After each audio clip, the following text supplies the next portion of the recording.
guys, luto tayo ng adobong pusit. Ang ingredients, ito na: bawang, kamatis, sibuyas, tapos mga ingredients pa, toyo, at saka suka. Ito, kompleto na yan. Kaya hindi na kailangan ng kung ano pa. At saka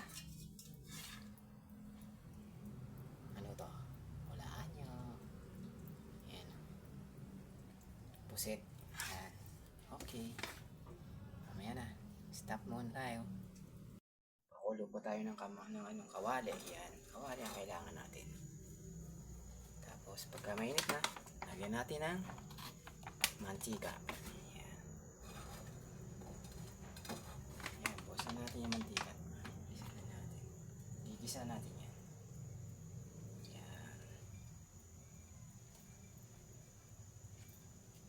Isahin natin ang mantika.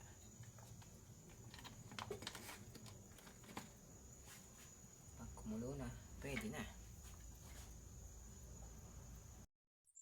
Pag mainit na po, tambog na natin ang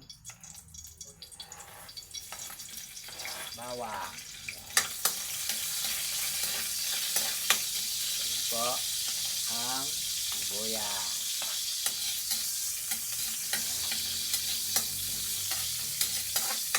Medyo maniba-niba na, mula-mula na, pwede na. Haluin.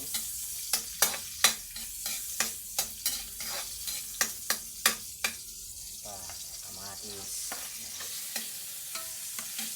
Ayan.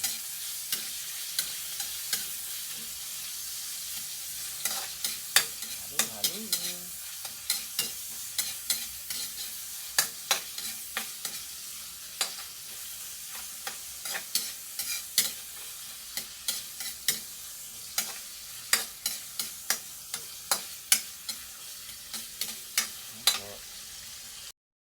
Lagay natin ang pusit. Lagyan natin. Dami yan.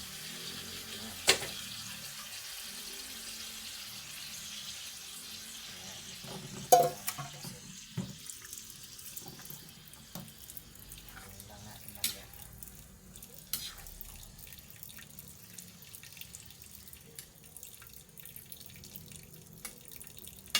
Lagyan natin ng konting toyo. Okay lang. Pampalasa lang.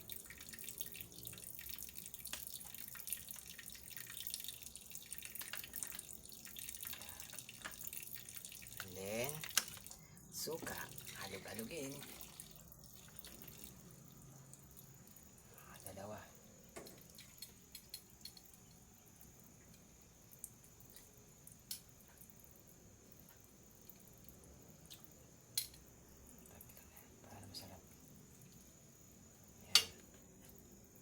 Tapos, pakuluan natin. Ayan, pakuluan natin yan. Yun na. Wait lang.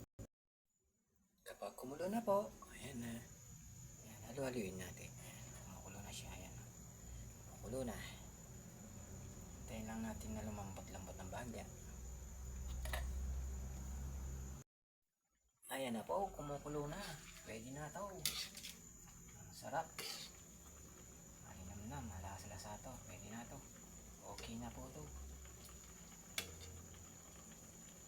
Tikman natin. Masarap. Ayan. Pwede na po ito ang ating luluto. Adobong de pusit alae. Ayan. Adobong pusit de alae. Ayan. Tikman po natin kung okay na.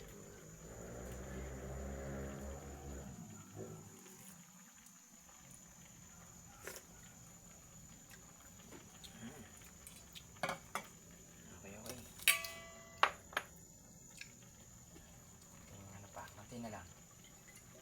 Sarap-sarap, masim-masim.